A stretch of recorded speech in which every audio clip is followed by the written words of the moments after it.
આજે અંજાર તાલુકાની પશુડા પ્રાથમિક શાળામાં દીકરીને સલામ દેશને નામ 75મા પ્રજાસત્તાક દિનની ઉજવણી ખૂબ જ ઉત્સાહપૂર્વક ઉજવણી કરવામાં આવી।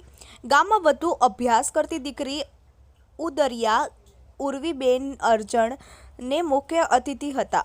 એમના હસ્તે ધ્વજવંદન કરવામાં આવ્યું। એમને ગામના સરપંચ દ્વારા પ્રમાણપત્ર અને ટ્રોફીથી સન્માન કરવામાં આવ્યા હતા। ત્યારબાદ શાળાની બાળાઓ દ્વારા સ્વાગત ગીત, ડાન્સ, આંગણવાડીના બાળકો દ્વારા અભિનય ગીત, શાળાના બાળકો દ્વારા નાટક રજૂ કરવામાં આવ્યું હતું। ત્યારબાદ શાળાના આચાર્ય શ્રી મંજીભાઈ સુથાર દ્વારા બાળકોમાં રહેલી સ્કિલ ડેવલપ થાય તે માટે અલગ અલગ જૂની રમતો રમાડવામાં આવી હતી।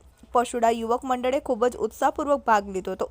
નાના ભૂલકાની સ્લિંક જોઈ વાલીઓ પણ ખૂબ જ ખુશ થયા અને ભાગ લીધેલ બાળકોને ટ્રોફી અને શાળામાં ભણતા દરેક બાળકને નોટબુક અને પેન આપવામાં આવી। કાર્યક્રમનું સમગ્ર સંચાલન શાળાના ધોરણ 5માં અભ્યાસ કરતા વિદ્યાર્થી ઉદરિયા હિતાર્થે હરિભાઈએ ખૂબ જ શાનદાર કર્યું હતું। Rathod Dharamsinh, TV18 news, Kutch.